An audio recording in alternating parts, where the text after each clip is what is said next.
আমরা গতকাল আপনাদের পক্ষে কথা বলেছি। আমরা ওখানে গালগল্প পড়তে যাইনি, আমরা ওখানে ইতিহাসের মাস্টার কিংবা ছাত্র হতেও যাইনি। আমরা ওখানে গিয়েছি এদেশের দুঃখী মানুষের জন্য কথা বলতে। আপনারা দোয়া করবেন যতদিন সংসদের ভিতরে থাকবো, ভিতরেও যেন আপনাদের জন্য লড়াই করে যেতে পারি, আর বাইরের লড়াইও চলবে ইনশাআল্লাহ। শ্রমিক অঙ্গনের ন্যায্যতা এবং মর্যাদা যতদিন প্রতিষ্ঠিত না হবে ততদিন আমাদের লড়াই অব্যাহত থাকবে ইনশাআল্লাহ। আমরা বিশ্বাস করি একটা সমাজে বিভিন্ন শ্রেণী এবং পেশার মানুষ থাকবে, কিন্তু সাধারণত দুনিয়ায় যদি প্রাপ্তবয়স্ক জনসংখ্যা হিসাব করা হয় তাহলে প্রত্যেকটি সমাজেই অন্যান্য সকল পেশার চাইতে শ্রমিকদের সংখ্যা হবে নিঃসন্দেহে বেশি। এই বৃহত্তর জনগোষ্ঠীর প্রয়োজন এবং মর্যাদাকে উপেক্ষা করে একটা সমাজ কখনো টেকসই হতে পারে না, সত্যিকারের উন্নয়ন আসতে পারে না। দুনিয়ার বিভিন্ন প্রান্তে যারা নিজেদেরকে বামপন্থী বলে দাবি করেন তারা শ্রমিকদের অধিকার নিয়ে বেশি সংগ্রাম করেন। বাংলাদেশ, তার আগে পাকিস্তান, এইটা তার কোনো ব্যতিক্রম নয়, ধারাবাহিকভাবে চলে আসছে। আমরা কি দেখি, যখনই কোনো ইস্যু আসে এই সমস্ত নেতা নেত্রীরা সামনে এসে দাঁড়ায় যায়, তারপরে এখানে আন্দোলন দানা বেঁধে উঠে, মাঠ গরম হয়, কিছু মানুষের জীবন যায়, কিছু মানুষ আহত হয়, কিছু মানুষের চাকরি যায়, কিন্তু নেতা নেত্রীরা রাতের আধারে তাদের ভাগটা পেয়ে যায়। তাদের ভাগ পেয়ে তারা সন্তুষ্ট হয়ে যায়, তখন গড়ে ওঠা আন্দোলনকে তারা ব্ল্যাকমেইলিং করে। এইভাবে যুগ যুগ ধরে নেতা নেত্রীর কপালের পরিবর্তন হলেও সাধারণ শ্রমিকদের ভাগ্যের কোনো পরিবর্তন হয়নি। তারা আবার শ্রেণী সংগ্রামের আওয়াজ তুলেন। তারা বলেন শ্রেণী শত্রু খতম করতে হবে। শত্রু কারা? শত্রু হচ্ছে মালিক পক্ষ। আচ্ছা, মালিকও যদি না থাকে তাইলে শ্রমিকটা কাজ করবে কোথায়? আমরা ওই খতমের রাজনীতিতে বিশ্বাসী না। আমরা পারস্পরিক শ্রদ্ধা, মর্যাদা, ভালোবাসার রাজনীতিতে বিশ্বাসী। আমরা বিশ্বাস করি মালিক যদি শ্রমিকের উপর ইনসাফ করে, শ্রমিক তার সমস্ত যোগ্যতা উজাড় করে মালিককে সহযোগিতা করবে, কাজ করবে।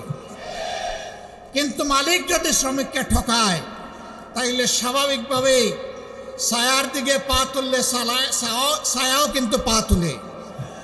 তখন আর ওই শ্রমিক বন্ধুটি, ভাইটি, বোনটি তার সমস্ত যোগ্যতা উজাড় করে ওই মালিকের জন্য কিছু করবে না। এতে উভয়ে ক্ষতিগ্রস্ত হবে।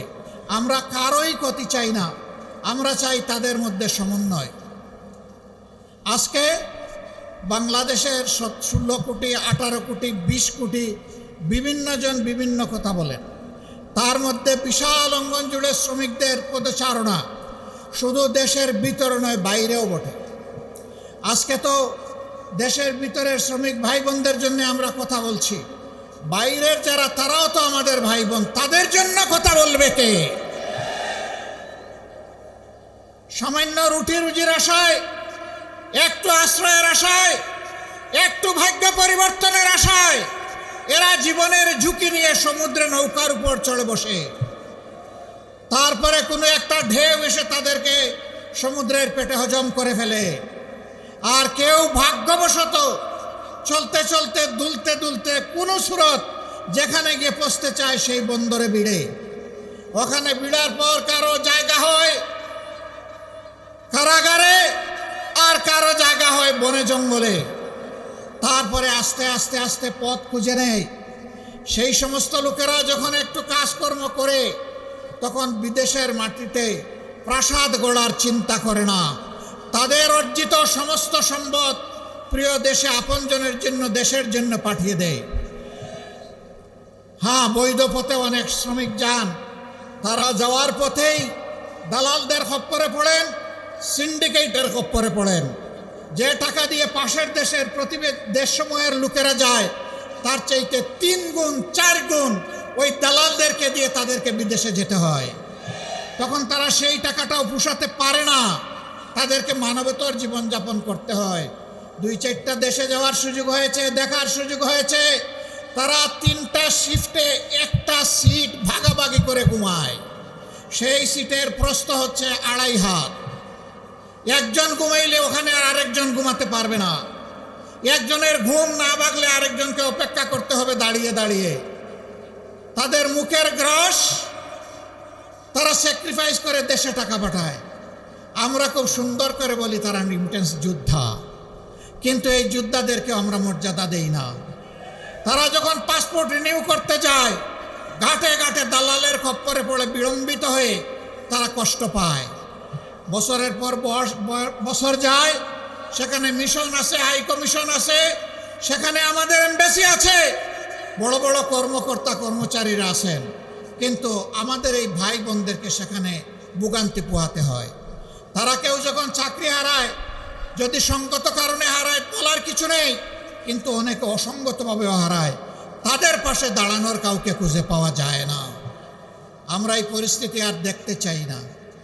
আমরা দেখতে চাই যেমন করে তাদেরকে রিমিটেন্স যোদ্ধা বলা হয়েছে, তেমন করে যেন তাদের মর্যাদাটাও তাদেরকে দেওয়া হয়।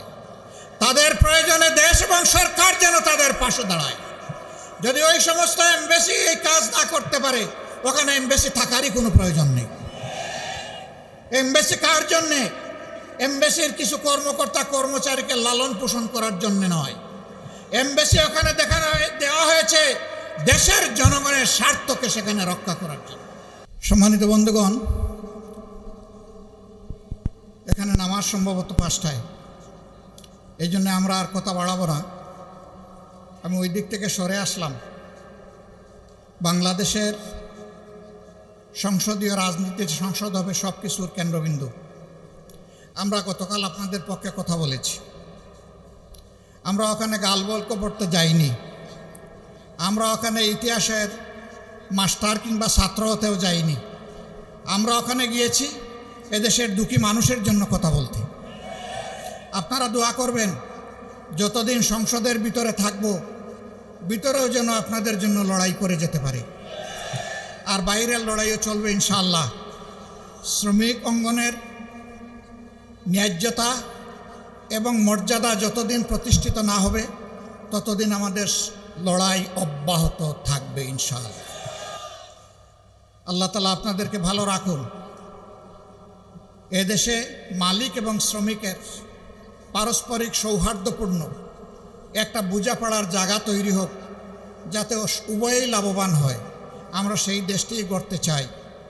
সেই বাংলাদেশটি, নূতন বাংলাদেশটি আমরা দেখতে চাই, যেই বাংলাদেশ ন্যায়, ইনসাফ এবং মানবতার উপর দাঁড়িয়ে মাথা উঁচু করে আওয়াজ দেবে, আমরা এক নূতন বাংলাদেশ। সবাইকে অসংখ্য শুকরিয়া, ধন্যবাদ। আসসালামু আলাইকুম ওয়া রাহমাতুল্লাহ।